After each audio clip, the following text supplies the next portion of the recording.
keep exclusives. Keep exclusives, amongst other things. Boy, oh boy. In a climate where everybody is doing this media thing, it pays to step to the podium with exclusive content.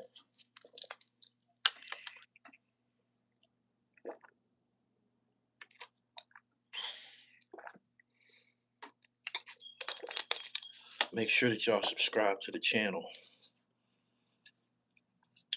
The real Gully TV. Peace. Yo, yo, yo, yo, yo. Mm, mm, mm. He said, that's Drizzy snizzitching. Oh, man, I got the goods. I got the goods. He said, man, you were the first one I saw expose Ebro. Always.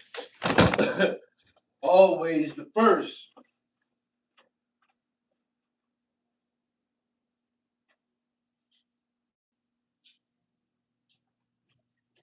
Always the first. If you want this shit to work out, it pays to be exclusive. He said, damn, Fifth.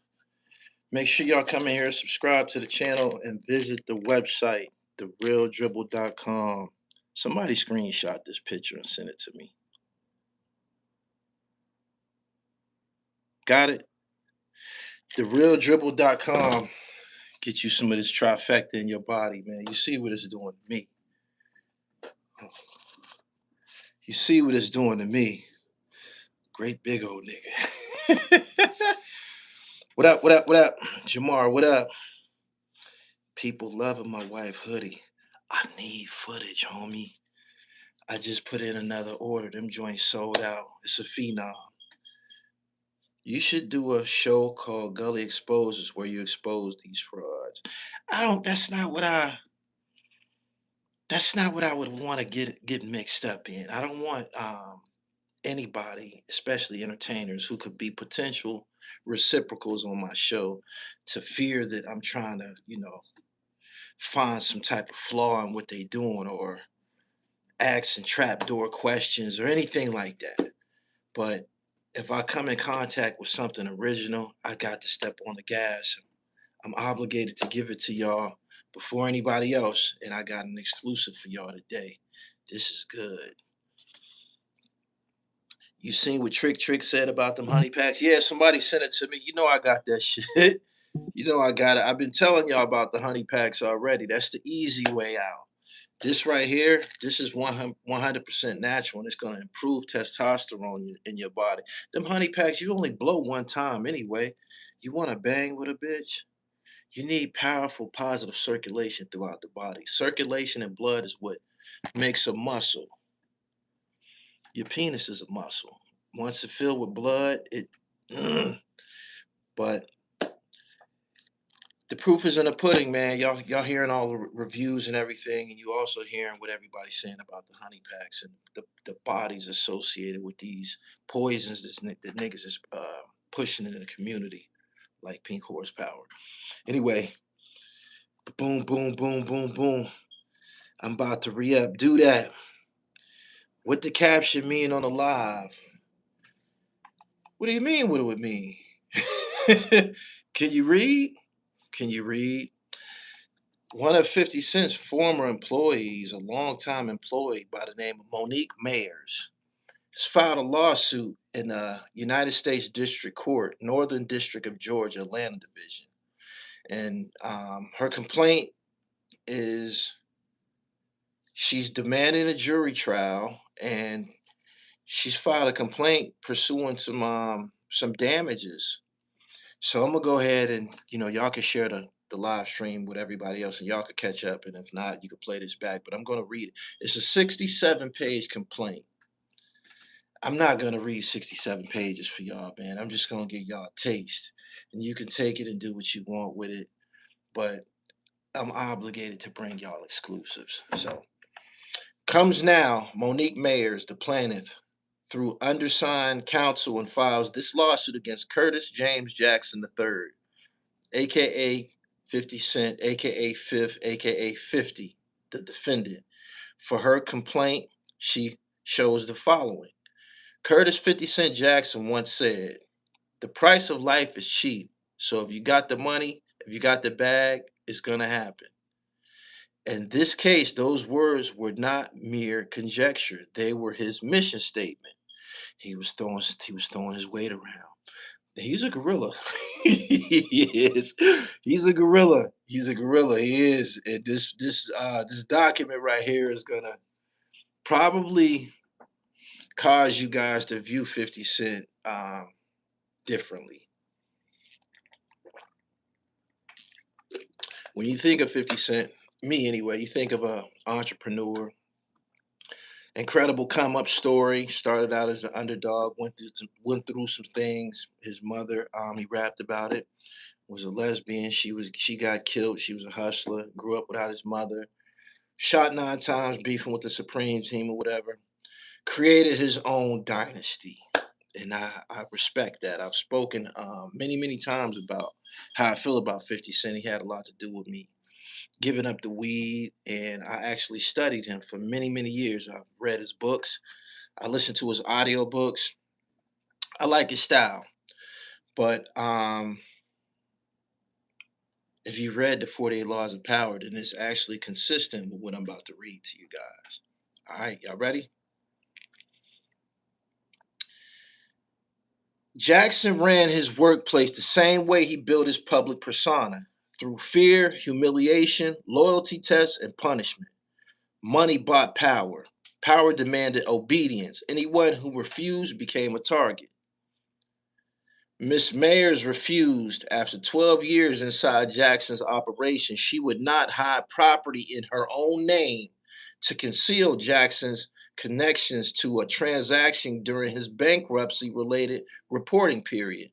She would not file a false police report accusing Jackson's driver slash bodyguard, Baja Walters, aka Monster, of stealing Jackson's vehicle and approximately $600,000 in cash.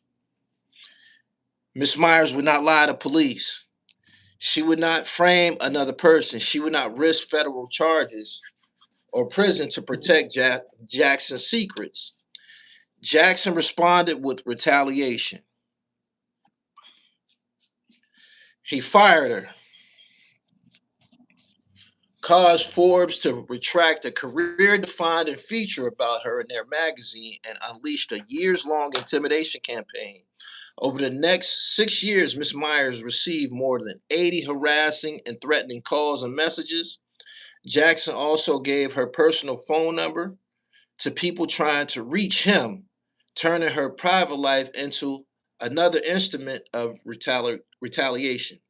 The message was unmistakable. Protect Jackson's secrets or use Jackson's words.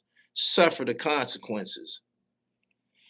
Jackson later gave Ms. Myers' name to state authorities, including the FBI, as a background witness in matters involving alleged frauds and kickbacks connected to his ongoing litigation, both civil and criminal, involving his alcohol brand, Sire Spirits. He apparently believed the FBI would only use her as a witness in the civil case. He was wrong. Before I go any further, just based off that last sentence, this is another incidence of, from what it sounds like, a powerful black entrepreneur being targeted. This could be his Cassie, from what I'm reading here.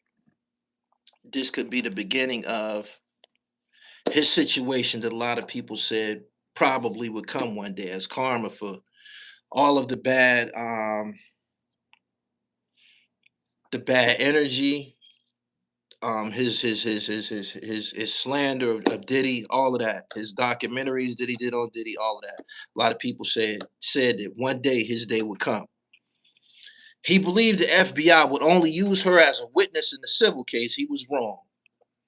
Years later, when Jackson learned that Miss Myers had been subpoenaed to testify before the grand jury, he lost control. A former insider was now under oath beyond his reach and able to expose what he had tried to bury. Within 24 hours of him finding out that she had testified before the grand jury, his retaliation escalated. Ms. Myers received threatening communications, including the message, "You will suffer." Fifth, Jackson then dragged the intimidation into a court-ordered disposition. While Jackson watched on Zoom, his attorney questioned Ms. Myers about the unsolved 2006 murder of Israel Ramirez. That was Busta Rhymes' bodyguard. In an event irrelevant to the case, unrelated to Ms. Myers, and 1 year before she worked before Jackson, that was not discovery, that was a warning. The campaign did not stop. On August 3rd, 2024, beginning before dawn, Miss Mayers, received 15 calls in roughly 3 hours, including voicemails stating, "Bang, bang, I shot you down." Exactly 1 year later, she received 15 more calls. Same date, same count, same pre-dawn timing. When Miss Mayers reported the conduct in court, Judge Melissa Crane stated, "I mean, this has never happened in any case I've ever had. This case is about power without accountability." Jackson demanded illegal favors because he believed people around him existed to serve his needs, protect his image, and absorb his risks. When Miss Meyer rightfully refused, Jackson fired her. Then he used texts, calls, threats, and grotesquely outrageous disposition conduct to punish her, frighten her, and attempt to force her silence. This action seeks to hold him accountable for every act in that campaign, each of which constitutes a separate actionable wrong, and all of which form part of a single continuing pattern of retaliatory conduct that, as of this date of filing, has never stopped. Here's the preliminary statement. Ms. Myers worked for Jackson from October 2007 through March 2019. That's 12 years. She assisted with his tax strategy, coordinated property acquisitions, she processed artist payments, handled bankruptcy communications, and served as the operational backbone of G Unit Records, G Unit Touring, G Unit Film and Television, and Siren Spirits. When Jackson eliminated his vice president and director of operations in 2015, Ms. Mayer absorbed both roles. She assisted with the disbursement strategy of Jackson's $10 million stars payment. She was trusted, loyal, and indispensable. That loyalty ended when Jackson ordered Ms. Mayer to participate in illegal conduct. In January 2019, Jackson directed Miss Mayer to place property in her own name for Walter's mother. That's a monster. For Walter's mother, even though Jackson was funding and controlling the transaction, the purpose was obvious: keep Jackson's name off the asset, avoid another paper trail connecting him to Walters, whom Jackson had just wired $168,000 in December 2018, and concealed the transaction during Jackson's bankruptcy reporting obligations. Miss Mayers refused. Sounded to me like she was probably legitimate, square, not from the streets. A lot of times when you partner or you in business with people who don't have street values or who ain't from the streets and shit like that, they not gonna really risk themselves participating in any law breaking with you, or risk themselves um, being in a situation where they done lied to the government and ultimately ending up incarcerated or anything like that. Not to mention she's a woman. Jackson then escalated. On February 25th, 2019, Jackson, through attorney Steve Sava, directed Miss Mayers to file a police report falsely claiming that Walters had stolen Jackson's SUV. That's something that stood out to me about this document here. It's 67 pages long, but I'm gonna say that again. I heard somebody say the empire is on fire. Brooklyn Crook, I appreciate your super chat. I'm gonna say that again. Jackson then escalated on February 25th, 2019. Jackson, through attorney Steve Sava, directed Miss Mayer to file a police report falsely claiming that Walters had stolen Jackson's SUV. So what do that sound like to y'all? Before I go any further, what do that sound like to y'all? What do that sound like to y'all? I'm late to the live, Gully. You the only one speaking on the third party snitching. 50 tried to get Monster locked up. You took the words out of my mouth before I could get anybody to say it. That's exactly what it sounds like. That's exactly what it sounds like. I've been they said tell him. That's exactly what the fucking sound like. I mean, that's what it is, according to this document. This is another one of them situations where if I can't deal with you, I can get your ass locked up. And this is something that people have been accusing 50. Monster is 50's security guard. Well, former security guard. Now listen, right? They said he told a little something. Listen. For those of you who don't know who Monster is, there's a video on this channel about a video that disappeared from InfoMind's channel. InfoMind's had a very, very powerful video. It's probably been like 5 or 6 years, and it was up for maybe a day. It was one of the dopest videos I ever seen.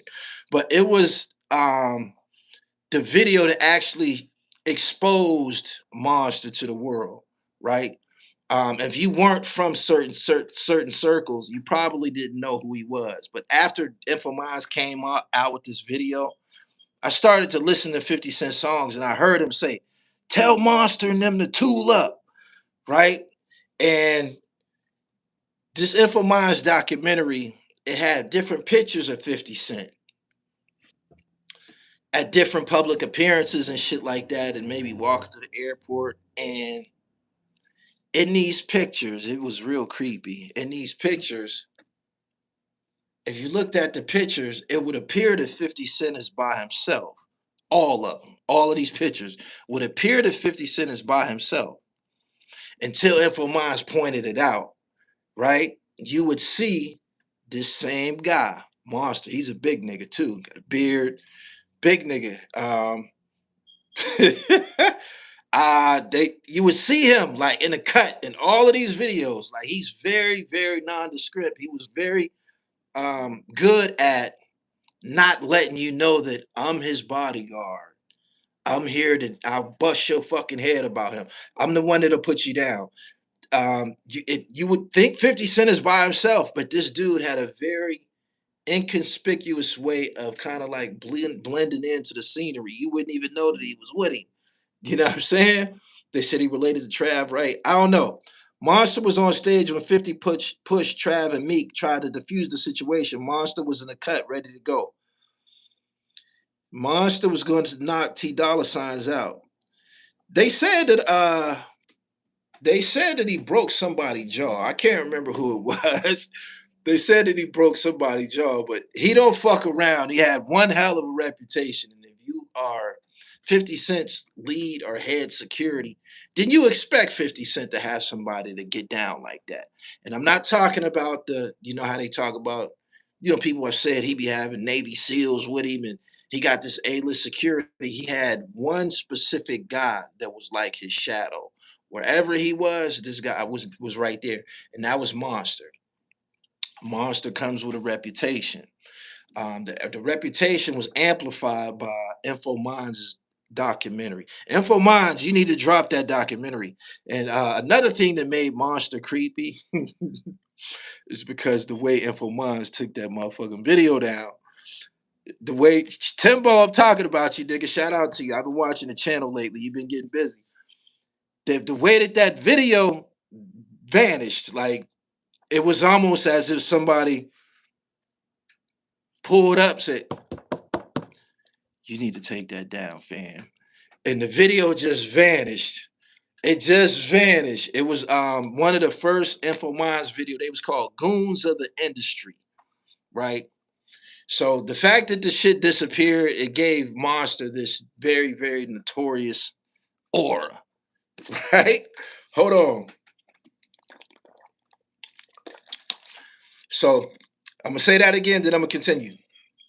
Jackson then escalated on February 25th, 2019. Jackson, through attorney Sava, directed Miss Mayer to file a police report falsely claiming that Walters had stolen Jackson's SUV. What do that sound like? That sounds like telling. He basically tried to push this lady into telling on Monster, somebody who is a gorilla, and he probably didn't want nothing to do with it. He probably didn't want to deal with this guy. You know what I'm saying? He probably everybody got a motherfucker who they might be afraid of or might don't want no problems with. It happens to everybody. Apparently, Monster wasn't no walk in the park. He come with a very, notorious reputation. And I'm pretty sure 50 didn't seen him do some shit to some niggas too. So 50 chose to have Gurley press charge. Press charge on that nigga. Get that nigga up out of here. Monster is cool to be older brother. I appreciate the super chat. He said, Infomon shut that whole series down. Took it down with the quickness. All right. They said 50 Cent pulled a big meech. I'm going to go on. Miss Mayers refused. Walters had permission to drive the vehicle. Filing that report would have required Miss Mayers to falsely accuse Walters of a crime. She didn't want to do it. Sava then called back with Jackson and private investigator Tom Rafferty on the line. Only then did the story change. Now all three men claimed Walters. Three men. That means 50, attorney Sava, and private investigator Tom Rafferty. Only then did the story change. Now all three men claimed Walters has stolen approximately $600,000 and pressured Miss Mayers to report the vehicle stolen because now all three men claim Walters has stolen approximately $600,000 and pressured Miss Mayers to report the vehicle stolen because the money was supposedly connected to the vehicle. Miss Mayers responded by first immediately raising Jackson's bankruptcy exposure, reminded the men that Jackson would need documentation showing the source of the $600,000 before making any type of report to law enforcement. That sounds logical. Before making any report to law enforcement or bankruptcy court, she then refused again. Miss Meyer would not frame Walters, file a police report, or risk her own liberty to protect Jackson's secrets. I just said that. Bitch wasn't trying to go to jail for it, right? Jackson and Sava then instructed Miss Mayers to terminate Walters without disclosing that Jackson was secretly listening to the call. Miss Mayers refused to participate in that deception too. Shortly thereafter, on March 27, 2019, Jackson terminated her without cause and without severance. Number 19. After Jackson terminated Miss Mayers, he did not simply walk away. He moved to destroy her credibility, reputation, and future earning power. Jackson weaponized his attorneys to shut down a Forbes profile of Miss Mayers' career by leveling knowingly false accusations of embellishment. That sound like the shit he be doing on Instagram to niggas. I'm gonna say it again. Jackson weaponized his attorneys to shut down a Forbes profile of Miss Mayer by career by leveling knowingly false accusations of embellishment. The purpose was plain: kill a positive public profile, poison her name in the entertainment industry, and make future employees afraid to hire her. The results were devastating. Despite 12 years of senior operational experience, Ms. Myers has been effectively blocked from obtaining employment commensurate with her experience. The harassing calls and texts begin. This is the part of the lawsuit where the intimidation is produced. After attacking Miss Mayer's reputation, Jackson's intimidation campaign moved to her phone. From January 2020 through March 2026, Miss Myers documented more than 83 incidents of harassment involving at least 25 unique phone numbers from California, Texas, Georgia, New York, and in one instance, Tanzania.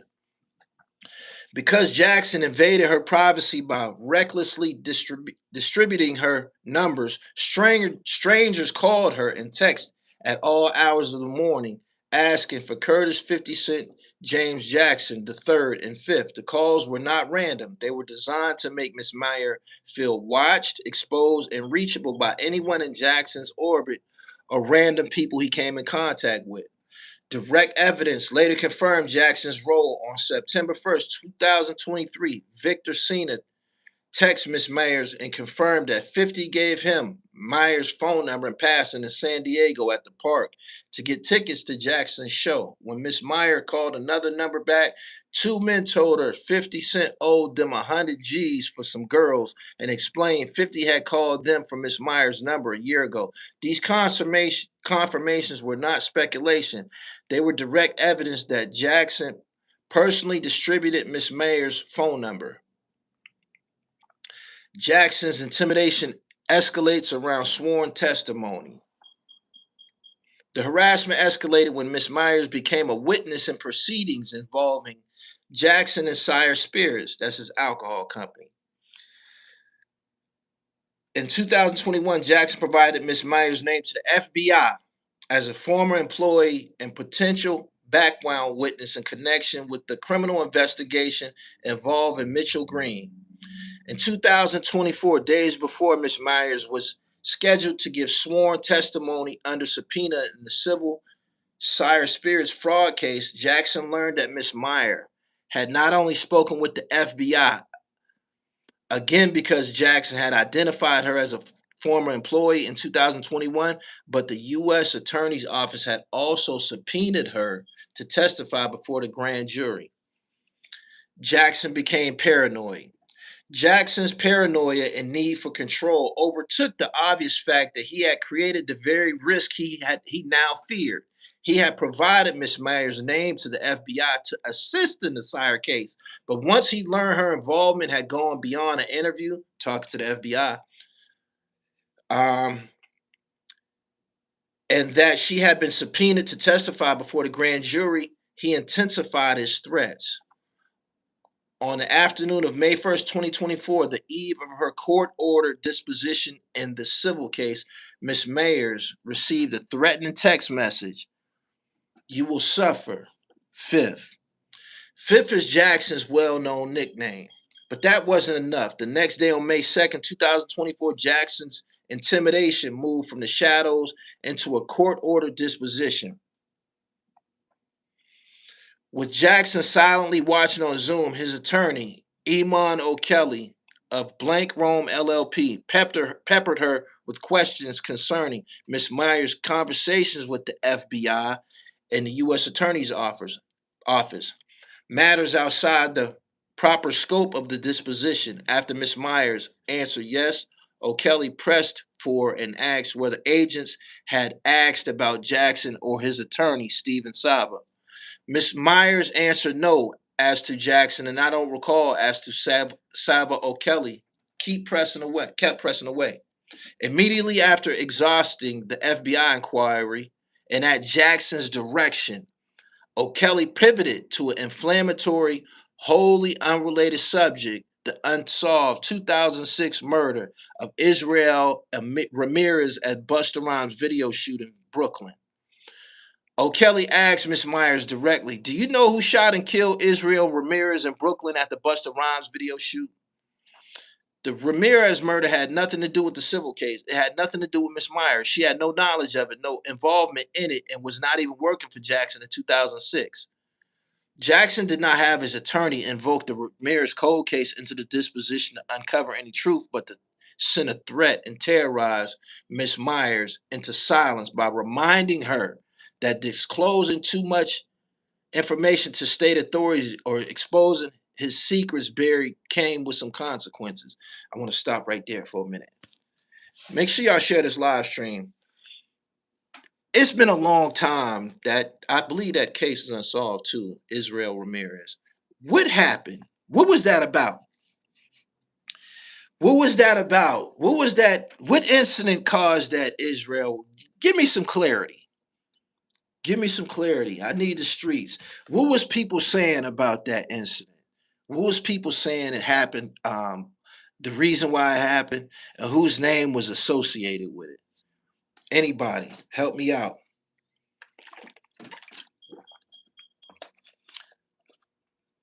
Lodi Mack was the one that pulled the trigger. Yale and Swiss Beats got to arguing. Swiss Beats and Yale. I thought Jimmy Henchman, Yale's big mouth. Swiss Beats acting hard. Swiss Beats and Tony Yale. It was a Rough Riders and G Unit incident. Okay. It's a long time ago. I knew that it had something to do with G Unit. That's why I asked y'all. So that's kind of consistent with asking about that case was reminding her that we body shit. That's what it sounded like to me. He said, you know what that was about? Anyway, hold on.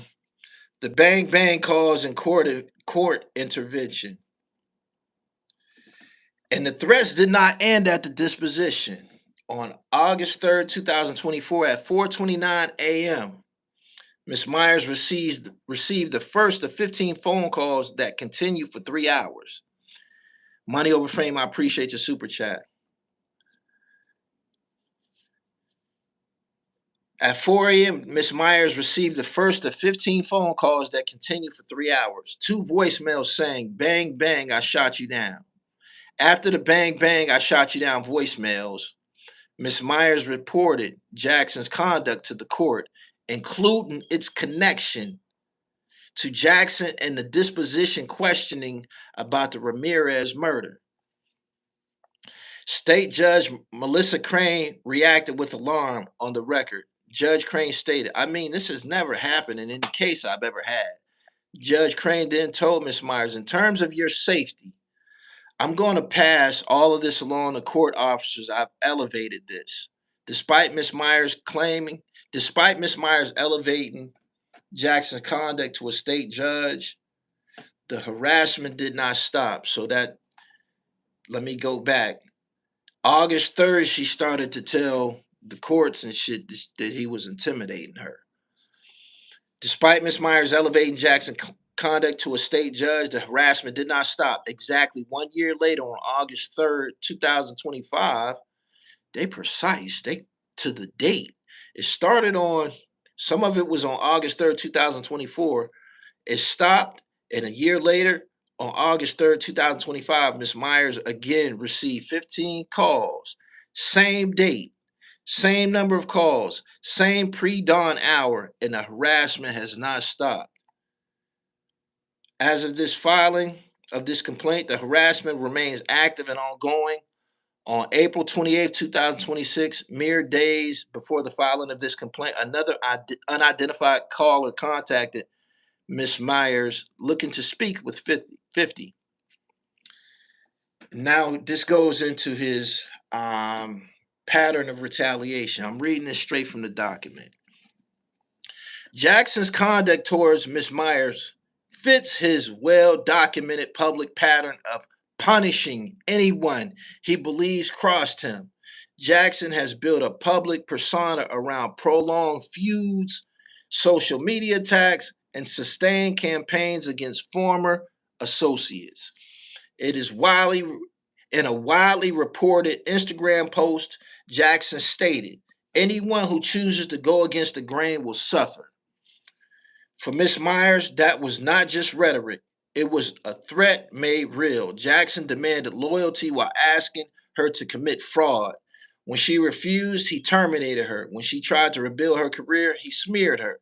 When she became a witness, he threatened her. When she cooperated with the state authorities, he used a disposition to intimidate her. When she reported him, the calls continued.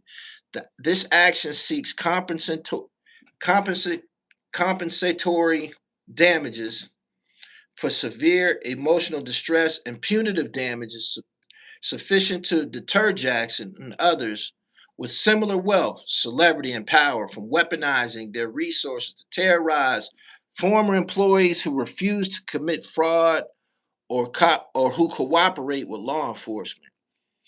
Each harassing act alleged herein Each harassing act alleged herein constitutes a separate, independently actionable wrong and a fresh, accurate under the continuing violation doctrine. Together, they form a single, unbroken course of retaliatory conduct that began when Miss Myers refused Jackson's demands that never stopped.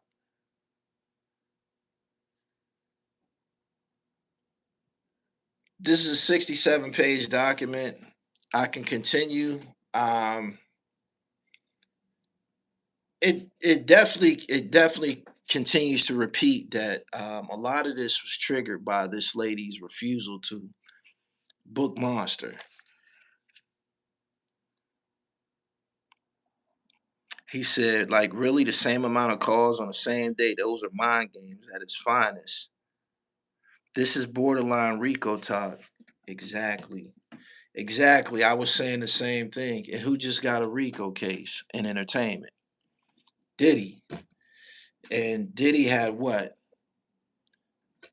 Cassie, who triggered everything with what? A lawsuit. And here he has a former employee that worked for him for 12 years who knows all his business filing this lawsuit against him. He said third party snitching to get Monster out of the way.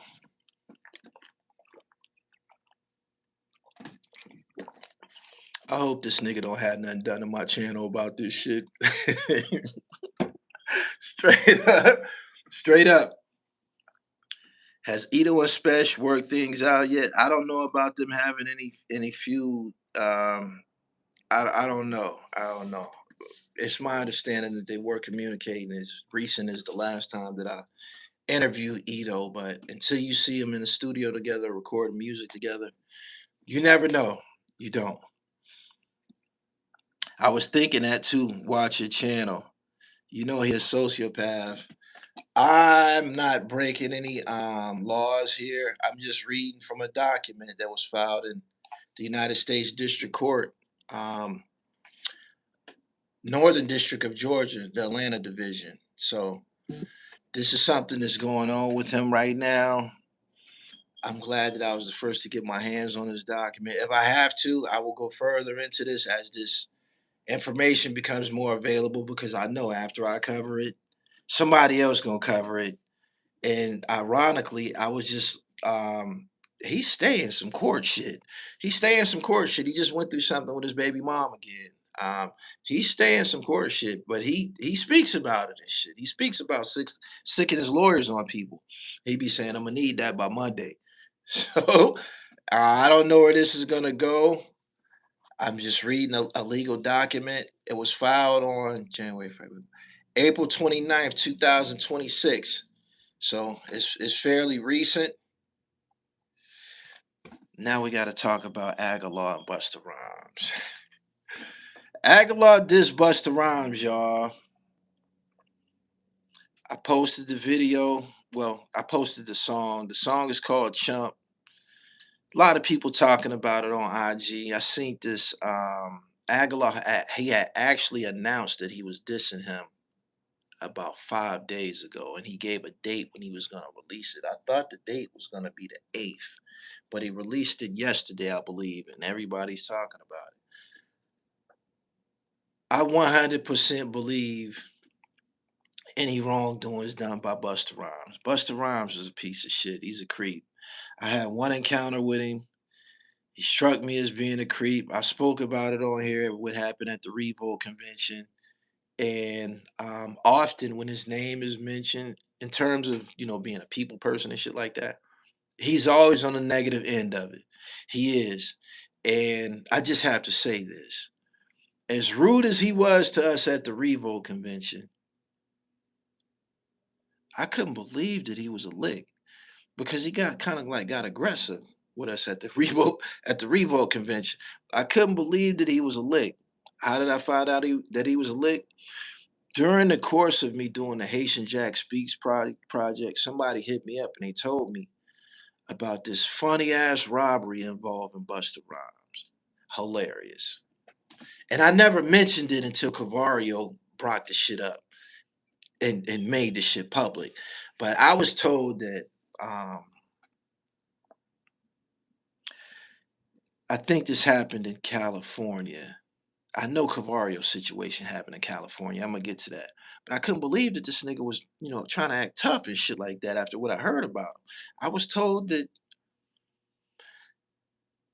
by somebody prior to me even knowing that he was robbed, because when I was on the island with him, I asked him about Spliff Star and Busta. He said Spliff is his man. So I'm thinking if Spliff is your guy, that you probably was cool with Busta too. Whatever. It's my understanding that this is what happened to Busta on one of the occasions with Jack. Busta had a nice Rolex on. Jack told him, "Let me get that." No weapon was produced or nothing. Let me get that, Playboy. Took it off and gave it to him. Boom. Because he didn't want anybody to know that he was relieved of his Rolex, I guess he went and bought another one, identical, right? He went and bought another one, an identical Rolex. And the next time he ran into Jack, Jack told him, "Hey man, what you broke in my house or something? What you doing with my watch on?" He told him, "I bought a new one and shit." He said, "Okay, let me get that too." I couldn't believe that. I couldn't believe that shit. So I never said nothing about that shit. The person who told me this was very, very credible and shit. And the way that it sounded like some shit that Jack did. Because there were stories of him doing shit like that. Like, "Hey man, what you doing with my watch?" Let me get that. So he relieved him of that watch. Boom. Mind you, Jack told me he didn't do anything that he never did anything to Busta Rhymes. I'm in Atlanta at Jew Talk. Shout out to WAP and Mark Curry and all of them that was at Jew Talks. I'm interviewing Cavario. This is the first and only time that I met this creep. And he was just so elated to be interacting with me.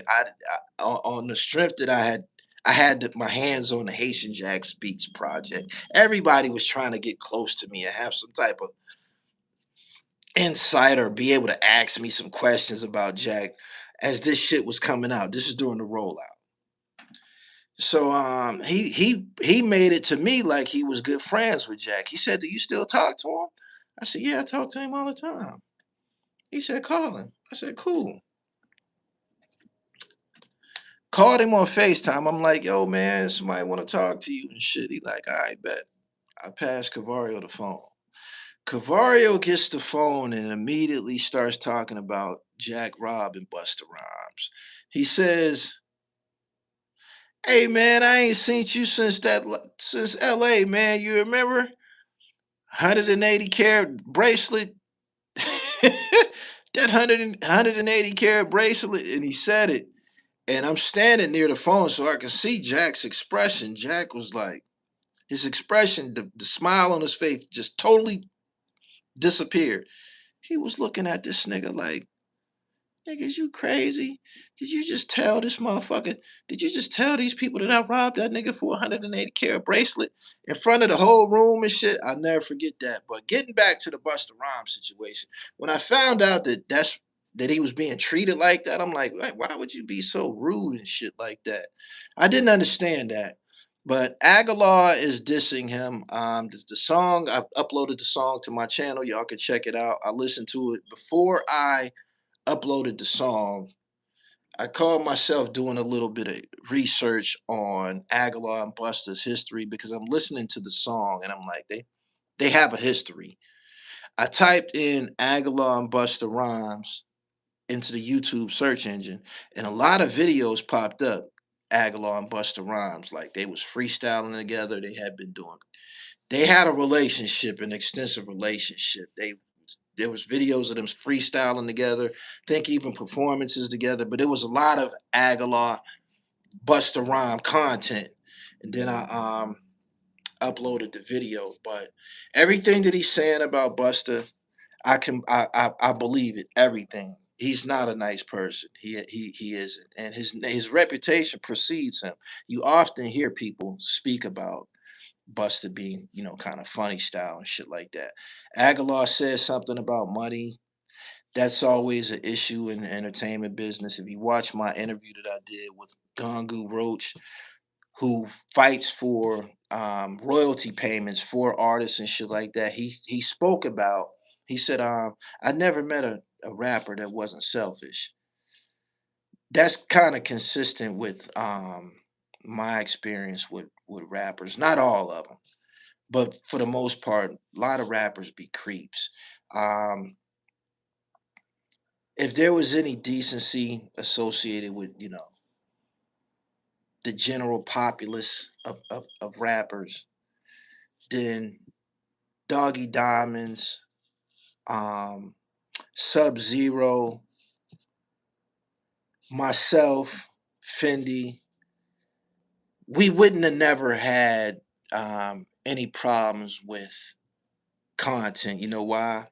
Because if rappers was thorough or practice any form of equality or decency, the guys from the DVD sector was never supposed to be at a disadvantage as far as content. Nobody was supposed to ask us for no goddamn money. Um, everybody that we ever filmed was supposed to come back and continue to work with us. Why? Because when you was on the DVDs and shit, yeah, Smack too. When you was on the DVDs, you weren't really nobody. We made y'all somebody. It was our media platforms. Y'all wasn't getting on BET. Y'all wasn't getting on MTV. Y'all had the street DVDs, and y'all was calling us and emailing us and chasing us the fuck down to come video you and film you. You know what I'm saying? And once we helped you guys become who you ultimately became, we wasn't no good anymore. Um, the way that y'all repaid us was going on platforms that y'all felt was more high profile. I can't, for whatever reason, I'm drawing a blank. I can't, and I don't want to make it about Vlad because it was other places. You know what I'm saying? Once y'all got on, it became about the Breakfast Club, Big Boy, Sway in the Morning. You know what I'm saying? Just different platforms, and we almost couldn't even talk to y'all no more. Y'all don't return emails. Y'all don't follow us on social media. None of that shit. Just basically gave us y'all ass to kiss.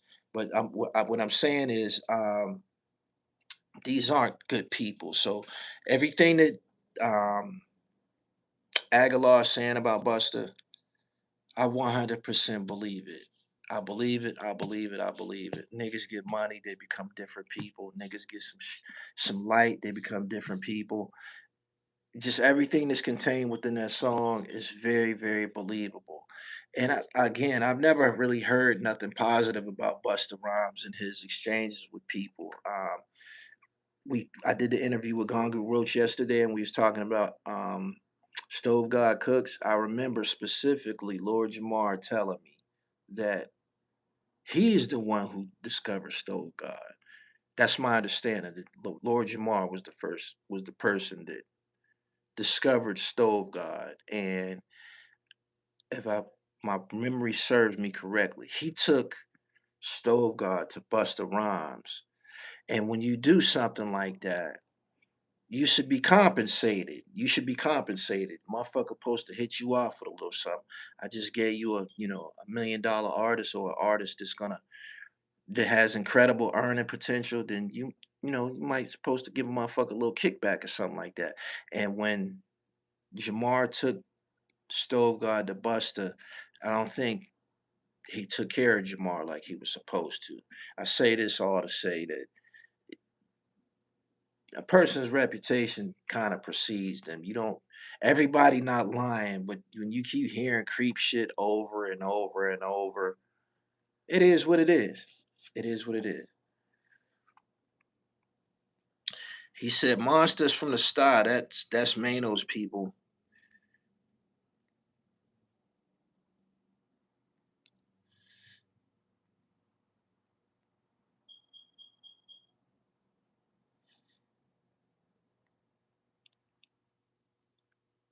And the Blade accusations don't help either. Yeah, we're not gonna leave that out. I believe the Blade accusations came from that bodyguard dude that said he was in a VIP with him and he didn't want nothing around him but boys. So it's not hard to believe. Finder's fee, yeah. Stove God seems greedy. Yeah, Jamar was the first to back his name when he was Aaron Cooks. Busta's fronting because of special. Now y'all need to go through Dame fucking up the money in the community, not getting in line with the community. I don't know what you mean by that. I think one of these days, I'm about to get off here in a minute. I believe one of these days Dame might just go all the way off and pop Hove. If he can get close to him, I see Dame Dash doing an Andrew Cunanan. I do. He has a deep, deep hatred for Jay Z, and if you fumbled maybe the or fucked up your situation or relationship, possibly with arguably with the greatest rapper of all time, it probably will leave a bad taste in your mouth. Hove said, man, if you made me, then make another Hove. And he hasn't proven to be able to do that because he's stuck on this Jay-Z thing. Everything that comes out of his mouth is Jay-Z, Jay-Z, Jay-Z. It's almost like, man, what do you got? I'm lost as to what you got going on yourself because all he talks about is Jay-Z now. Some of these platforms might continue to ask him about Hove, but that Ghetto Runways interview that he just did, those guys is from Chicago. They platform is about fashion and shit like that. They brought him there to talk about fashion. And he immediately just started firing at niggas, firing at Cam, firing at Hove, and it almost you could almost see how awkward he made their line of questioning because they brought him there to talk to him about fashion and manufacturing fashion. Like Dame has a story when it pertains to fashion. He does. Rockaware, Team Rock, State Property Clothing Line. Dame had a hand in all of that, and I know he has a lot of insight to share with people. But he wasn't trying to talk about that. He wanted to talk about Hove. He went as far as saying that I got an album. I want to battle him on the verses. I'm like, come the fuck on, man. Come on, man. This nigga said that he wants to battle Jay-Z in a verses with his album, that We Are the Champions album. He want to use that album to battle Hove. Reasonable doubt. I'm like, man, come the fuck on, man. Are you serious, man? Like you that far gone, man, that you just going delusional. You going delusional. I couldn't believe he said that shit. I'm like, man, are you fucking serious, man? The niggas that appear on that project would say, I don't want no parts of Hove. And he said Most Def versus Jay-Z. It's totally uncalled for. The shit that he be saying, the shit that he be doing, it's uncalled for, man. Most Def is nice. He is dead nice. They do two entirely different things. And not only that, we've been crowned Hove, man. We've been crowned Hove, man. Didn't nobody topple that nigga but fucking Nas. That's it. All of these other people that you trying to don't do that, man. It just makes you look crazy. Excuse me. Not to mention you continue to talk about this shit over and over and over. How long is this gonna go on? How long is this shit gonna go on? I'm like, damn, this shit is crazy, man. Like, I know you probably get paid, to get on these platforms and shit, but this is just, it just don't make no sense, man, because we witnessed Jay-Z's greatness. Like, that's just it. He said my stomach hurt. He said reasonable doubt is trash. Yeah, everything that he supported and helped create, and I believe he has some interest. Him and Biggs had some points or interest in the Reasonable Doubt project. I think that was the last thing. Yeah, because Jay Z wanted to buy them out, and they was like, "No, we ain't getting up off this shit." So don't act like it's not valuable or it didn't mean anything, man. It is what it is. This is debut project. Shit, flawless. It is. Over 20 years of Jay Z talk. Big L is better. Man, Big L can't fuck with no goddamn Jay-Z, man. Y'all need to stop saying that shit, man. Everybody that y'all put up against Jay-Z, he better than. He is, man. Nas beat Jay-Z in a battle. Do I think Nas is better than Jay-Z? Absolutely not. No, no, no. No, no, no, no, no. He got off. Ron Browse had a lot to do with that. Dope ass track, and Nas let his nuts hang. But this is fucking Nas. We already knew what to expect from him. Nothing less than greatness. But y'all need to stop the Jay Z shit, man.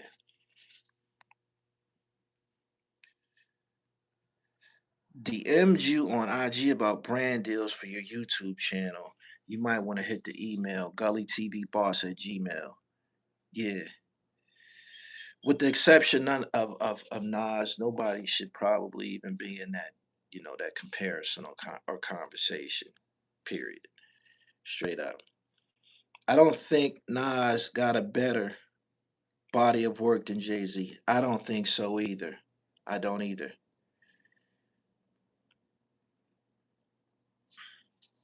He only said about that album because he doesn't have any parts of it anymore. Exactly. Yeah, Nas is the only one. Subscribe to the channel. I appreciate y'all coming through, man. I gotta get ready to go to this gym, man. You know what I do every day about this time. Make sure y'all go to the website and get this trifecta, therealdribble.com. You already know what this is about. 100% natural herbal supplement, man. It does a body good. Appreciate y'all for coming through. Make sure you follow me on IG at I am gullytv underscore. At first, Dame said he didn't want Jay-Z questions in his interviews. Now that's all he fucking talk about. You crazy. Wayne will smoke. Man, stop it. Please stop it.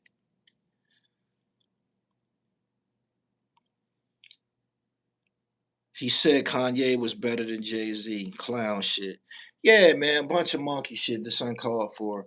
If you didn't hear the earlier part of this discussion when I read this complaint against 50 Cent, play this shit back. Piece to the dribble. Nas is way better rapper than Jay-Z. Chuck, I appreciate your super chat, man. You want to say it again? Send another one through. I'll read it again. People, it's subjective. Some people like Nas better. Some people like Hove better. But I believe Jay Z has a better body of work and probably drop more. I don't know. I know Nas has dropped like 5 albums in the recent years and shit. But Jay Z don't even too much record anymore. That race was won or lost, man, in the early 2000s. So I'm out of here, man. Subscribe to the channel, hit the bell so you get the notifications, and go watch my interview with Gonga Roach about Stove God Cooks being trapped on Baby Grand Records. You don't want to miss that.